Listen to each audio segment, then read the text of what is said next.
Imagine for a moment that you were just born again, or that all your memory has been put on hold and you're seeing the world free and clear of cultural conditioning.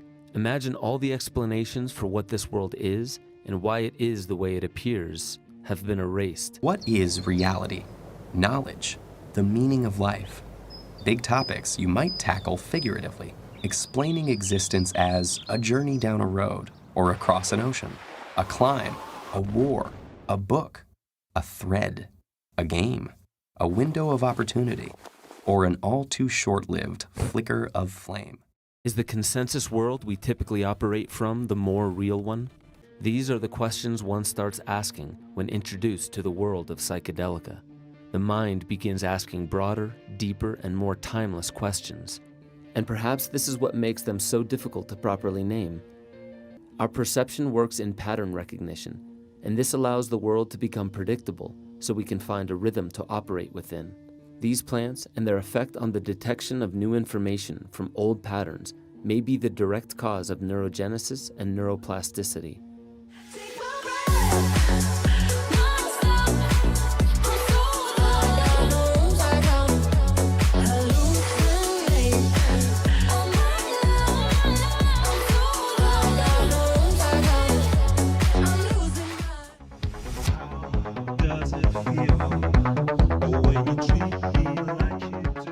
One of history's most famous thinkers said life is like being chained up in a cave, forced to watch shadows flitting across a stone wall. Pretty cheery, right? That's actually what Plato suggested in his Allegory of the Cave, found in Book 7 of the Republic, in which the Greek philosopher envisioned the ideal society by examining concepts like justice, truth, and beauty. In the allegory, a group of prisoners have been confined in a cavern since birth, with no knowledge of the outside world. They are chained facing a wall, unable to turn their heads, while a fire behind them gives off a faint light. Occasionally, people pass by the fire carrying figures of animals and other objects that cast shadows on the wall.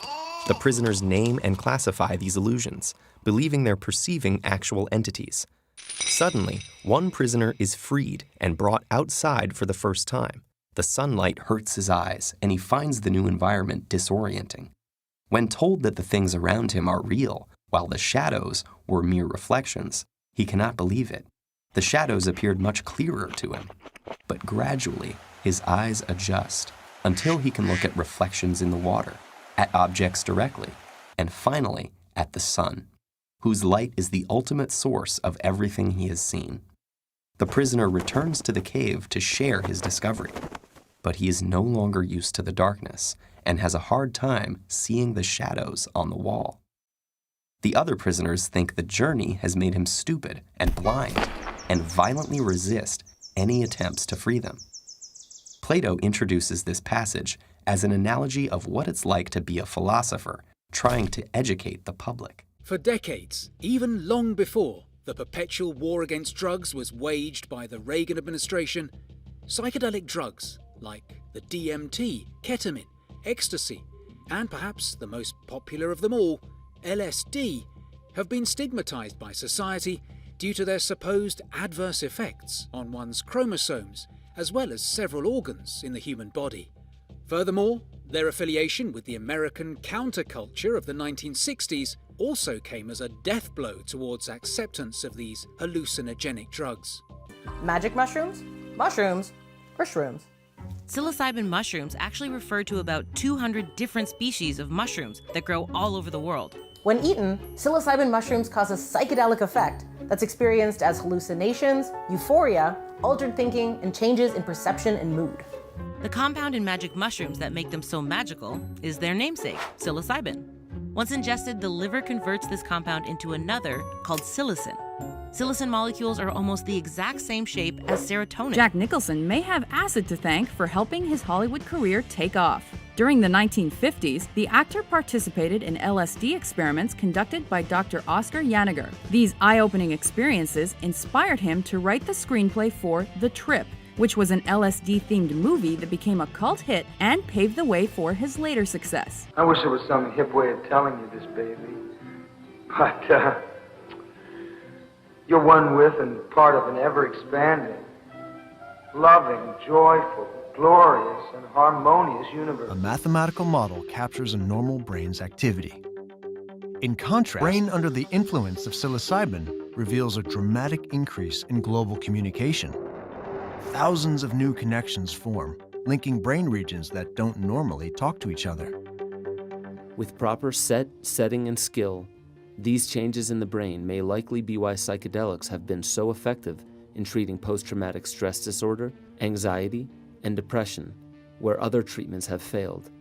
If it weren't for LSD, Kary Mullis may never have won the Nobel Prize for Chemistry in 1993. In his autobiography, the American biochemist confessed it was his drug of choice during the 60s and 70s. He further revealed that these experiences helped him develop the technology for which he won the award, which was used to amplify DNA sequences. Most people are not just comfortable in their ignorance, but hostile to anyone who points it out. In fact, the real-life Socrates was sentenced to death by the Athenian government for disrupting the social order, and his student Plato spends much of the Republic disparaging Athenian democracy, while promoting rule by philosopher kings. With the cave parable, Plato may be arguing that the masses are too stubborn and ignorant to govern themselves. But the allegory has captured imaginations for 2,400 years because it can be read in far more ways. It may be surprising to some, but the late co-founder of one of the world's most successful companies claimed that taking LSD was one of the most important experiences of his life. Steve Jobs called his experiments with acid during the 1970s a magical and spiritual time. However, he also asserted they made him feel like an outcast. Ultimately, Jobs believed his drug use indelibly changed the type of leader he became. All while answering the eternal question, what do you do to ease off the high?